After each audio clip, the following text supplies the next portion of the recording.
Welcome, Internet. The time is now and Cyberpunk 2077 is about to drop. In this video, I am going to make a fully functional, articulated Mantis Blade.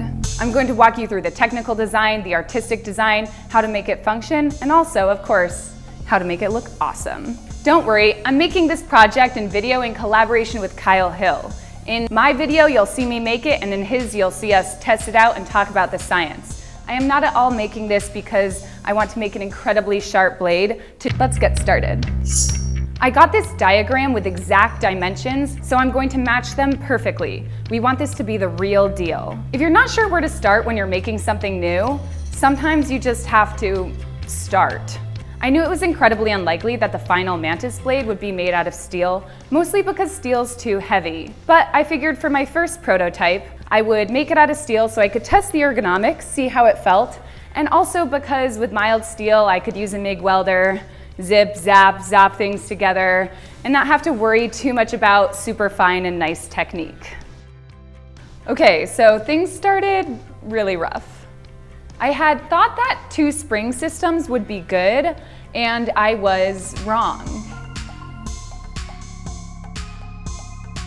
It was immediately clear that the 2 different pivot points on the Mantis Blade needed to move in relation to one another so things didn't get too wonky. I had experimented with different weighted springs in different parts of it because of wanting to try and figure out what the best way to mimic the Mantis Blade functionality and movement was. There was only so much research I could do to figure out the exact different functionality and ways the Mantis moved. So thinking through, what does it definitely need to do?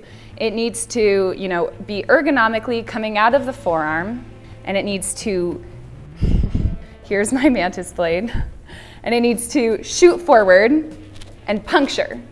So that's one movement. And in that sense, having two pivot points that function the same way is great. There's also a slicing action. So is it shooting forward and is the slicing coming from arm movement? Or is it kind of shooting forward and is the slicing coming from this pivot point moving further down?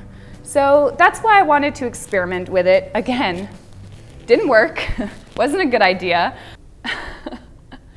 And now we have a Franken-Mantis, a Franken-Mantis-Stein, if you will.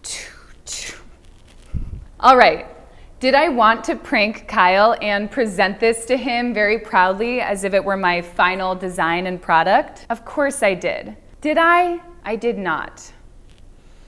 Sometimes I'm just really too nice. I really like showing this part of the making process because it's so important when you're creating and inventing something new to give yourself the freedom to prototype, to make things ugly, to make things that are bad, and to realize that you can add and subtract and cut and move things around. Nothing's final, nothing has to be precious. If you don't give yourself that room and space when you're exploring and at the beginning of a project, you'll really lock yourself in and limit the type of exploration and ingenuity that you can come up with if you allow yourself to be kind of bad sometimes. It's important to embarrass yourself, and better yet, video yourself doing it and post it on the internet. I know this video is a little bit more how-to than I usually do, so if I'm talking too much, here is a beautiful sparks shot for all my fellow pyro lovers. All right, so here's what my first steel prototype taught me. 1, it needs a 4-way linkage. The 2 pivot points must move in relationship to each other. 2, it can't be steel. It needs to be much lighter. I kind of thought this was going to be the case, so it's going to be aluminum. Fun, fun, fun. We will go deep into aluminum later. One other ergonomic thing I noticed is that it, of course, wants to kind of rotate to one side or the other of the forearm. And, I'm gonna create straps that hold it down to the forearm, but I still don't think that will be enough, or they're gonna have to be so tight you will damage your body. So I might create some type of handle coming in to hold around the hand for now, just so that it can have really smooth action. So let's dive in a little bit into welding aluminum. Here's the truth. Every time you weld aluminum, you have to make a sacrifice to the aluminum gods And even then, sometimes they will still just laugh in your face. That's just a science fact.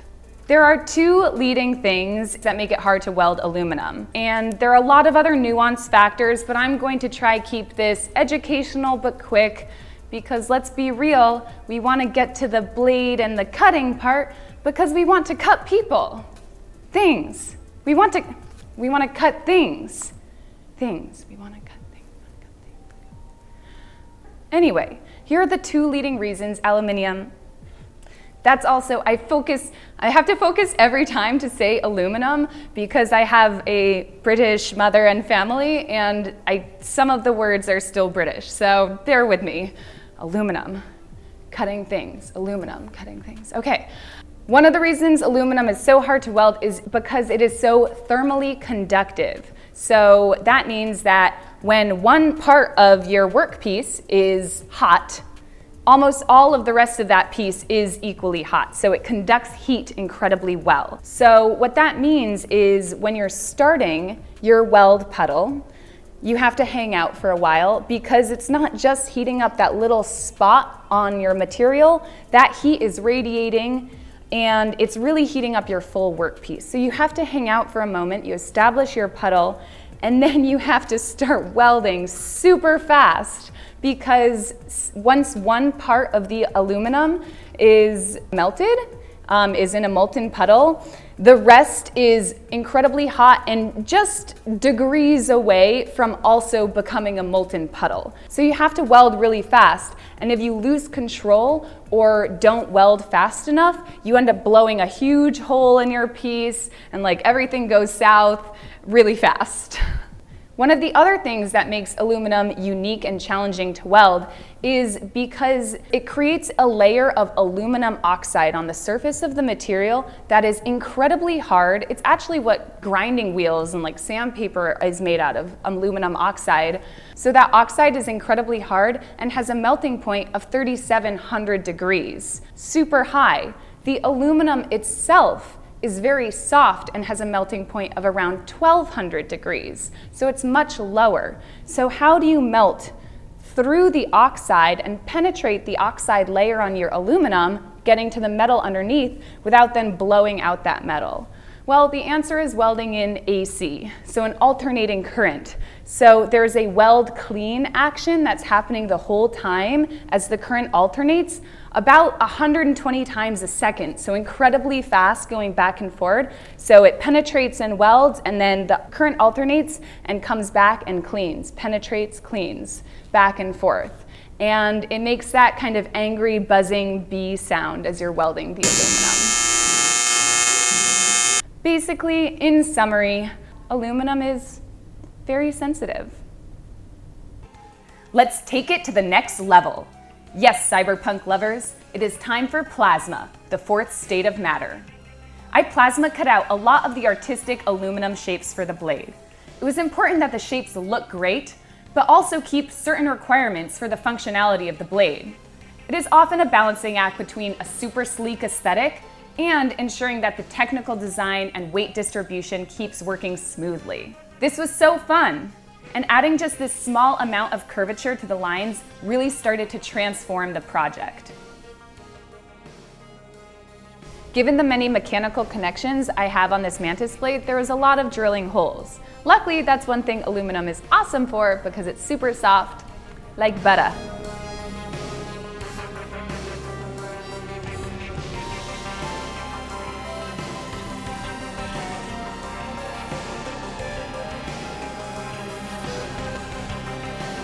You can see that the four-way linkage system works so much better, and now I only need that one spring system at the bottom, which functions to retract the blade. So as you can see here, another way that aluminum can be really frustrating to work with is that it gets really gummy. So it'll gum up your grinding disc, plasma cutting, sandpaper, whatever. And there are some tools and tips and tricks that you can use to try and mitigate this, but at the end of the day, you really just have to kind of kick back, do some late night dancing in your respirator, and wait for your metal to cool down. And now for the fun part, making the blades. These need to be sharp, they need to be functional, they need to cut through things. Of course, a blade made out of aluminum wouldn't work. It would be soft, it would go all over the place. It has to be steel. And I can't weld steel to aluminum. They're two separate materials. You can't weld those together. So I had to go with a bolted connection to bolt the steel blade into my aluminum frame. And then I realized, since I'm having a bolted connection, the blade can come in and out, I can design and create a couple of different styles of blade so that we could have options to play around with. I like this because it's fun to play with different styles, different looks, different blades for cutting techniques. And also, I had a couple different source materials I was looking at, and some of the blades varied pretty drastically, as you can see here. So I had one curved blade that mimicked the figurine, and then I went with the kind of classic other style of blade that I saw in the diagram and that is a little bit more present in a lot of the Cyberpunk videos. Of course, for a blade, just steel still isn't good enough. You have to use tool steel, which is sometimes called high carbon steel. The higher carbon content in the steel makes the material a lot more brittle, a lot harder to bend, weld, work with. But it makes it so that when you temper the material, you temper the steel through a heat treating process, it becomes incredibly strong and it will hold a sharp point. So I got tool steel for these blades. And you can see it looks kind of the same as regular steel. There's a little bit of differentiation in the type of sparks it throws, but really the differences are in how it functions. Once the blade got to this point, I knew I was in business. At the beginning of this project, I was like, I have a week-ish, plus like my 5 other jobs to invent and create this. So I'm just going to focus on making a really slick, functioning Mantis Blade that looks good, but maybe I won't do all of the other prop parts.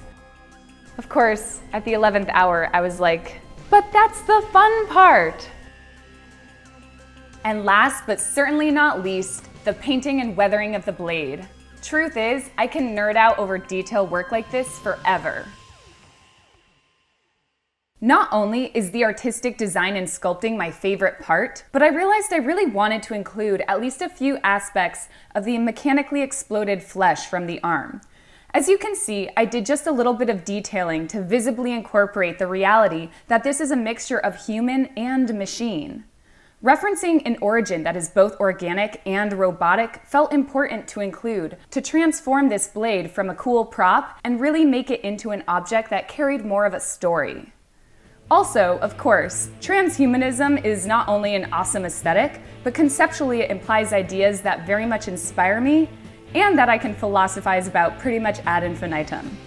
I'll save you from this for now. All right, so it's time for our final moment of truth with the Mantis Blade. As you can see, pretty much all of the detailing is done and everything's together. So now I'm going to just do a last little bit of sanding so that it kind of picks up on all these nice highlighted parts, kind of highlights the texture of the piece. And then it's time to test the springs. So I went a little wild with ordering springs from McMaster, but I tried to get them all the same rough dimensions, just different weighted springs, so that the distance apart of this part of the design wouldn't be affected for the amount of spring action that we need. So right now, as you can see, there's 2 springs in there, and they just pull and connect to these 2 bolts. So super easy. We have our 2 blades. They are incredibly sharp. Piece 1 and piece 2. Perfect. It looks so awesome. Some beauty shots for the first option for the blade.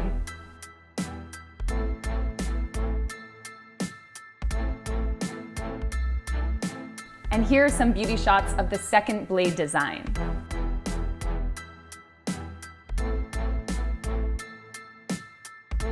Beautiful but dangerous.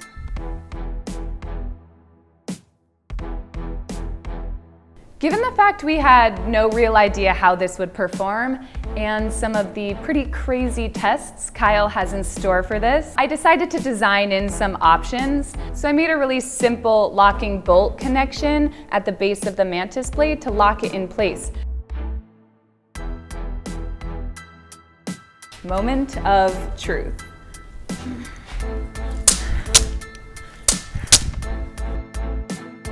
It works so well!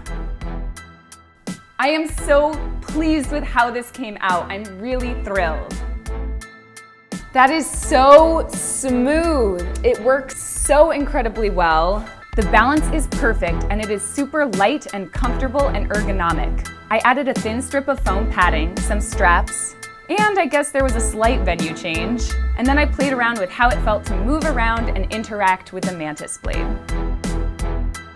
Thank you so much for watching, and here is the money shot that you've been waiting for. This is an example of one of the many awesome tests we did in Kyle Hill's video, so head over there and check it out now. And of course, don't forget to like and subscribe. See you next time.